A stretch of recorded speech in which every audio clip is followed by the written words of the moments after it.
I want to see if I can articulate this thing, because I was in the shower this morning and I was thinking about some crazy ass things. Shit, you know what? I never combed my beard this morning.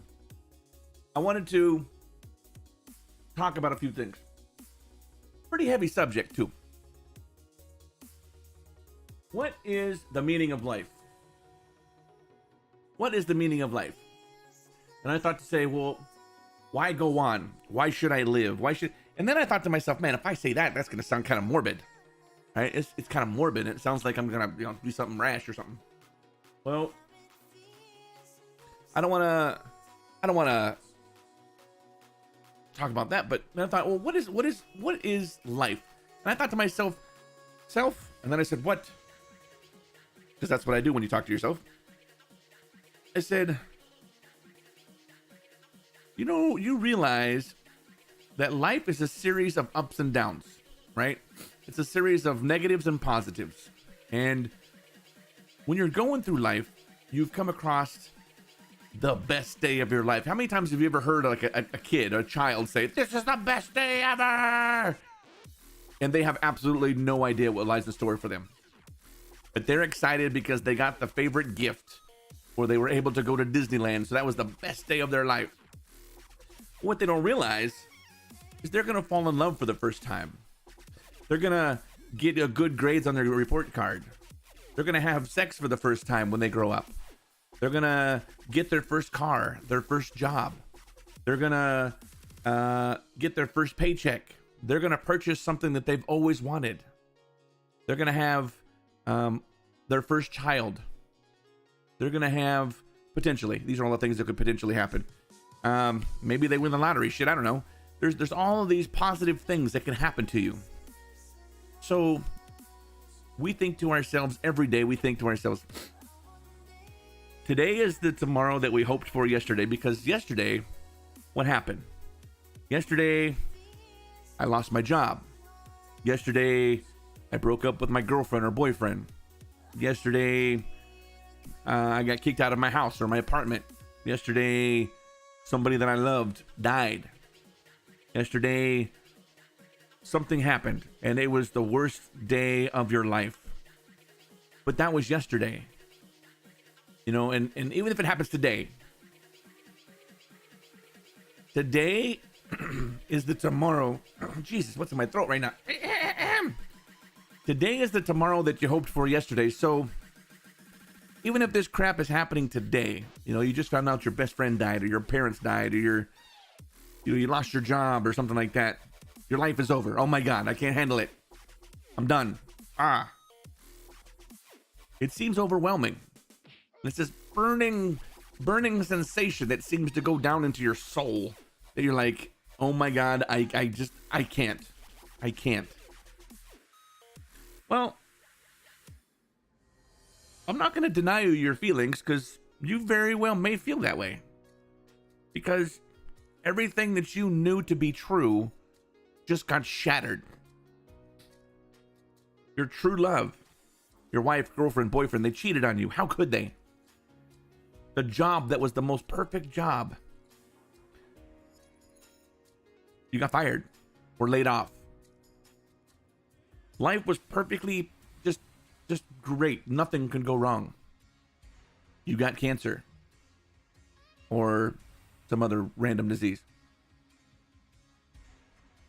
Oh my God, my life is over. But if you think about it, is it really over? I don't think so.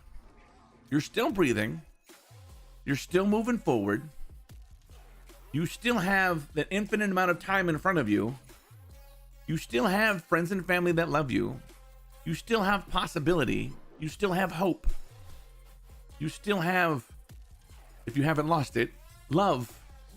You still have all of this stuff in front of you that can help you along your path of life, right? So that speed bump that you hit, all that negative shit that happened yesterday, that's not yesterday. Today is not yesterday. Today is today.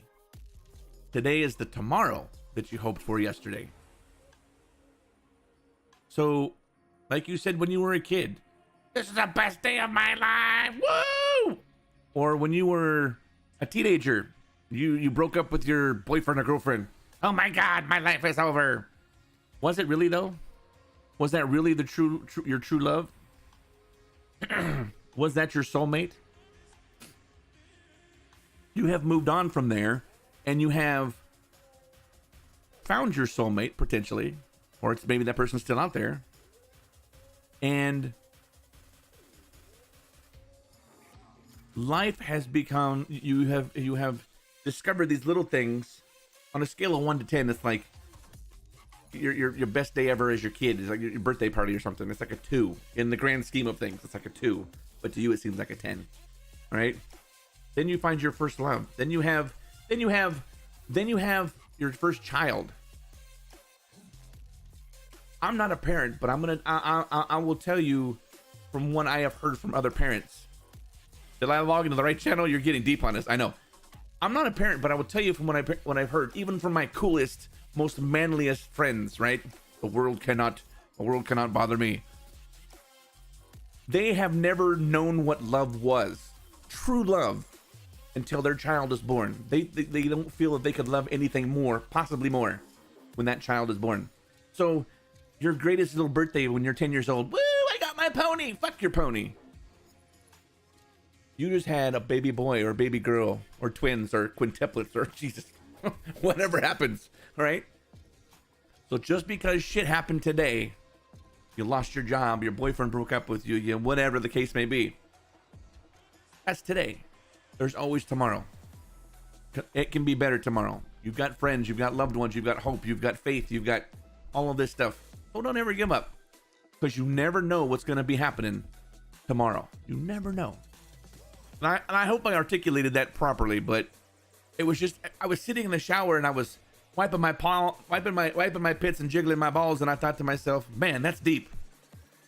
And a little swollen. I think I got something going on down there. Anyway, but there's a lot of stuff that was going on.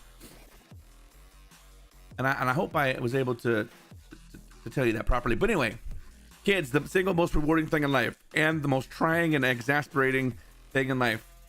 Exactly. Sorry, I'm similar. Hey, don't worry about it, man. Don't worry about it. I just wanted to share that with you because it was deep, deep, deep. Words of wisdom. I try to bring words of wisdom through other people's, successes and failures. Sometimes, you don't need to touch fire to know fire is hot. If your friends are going to tell you, hey man, don't touch it. Fire's hot. Okay. I get it. Fire's hot. I don't have to touch it to know. But every once in a while, oh shit, it's hot. Man, they told me that. Don't tell them I touched it though. Don't tell them I touched it. Well, sometimes we do that. I actually was able to tell my grandmother before she passed. I was like, Grandma. I actually called her grandmother. Grandmother. You remember that time when you told me the fire was hot? And I was like, yeah, whatever. Well, you were right. Fire's hot. And she just kind of giggled at me. I was like, so what'd you learn? I said, well, don't touch it. That shit's hot. She goes, told you. But it's satisfying. It's satisfying to know when people screw up and you told them. You know what I mean? You told them. Oh my goodness. It is amazing.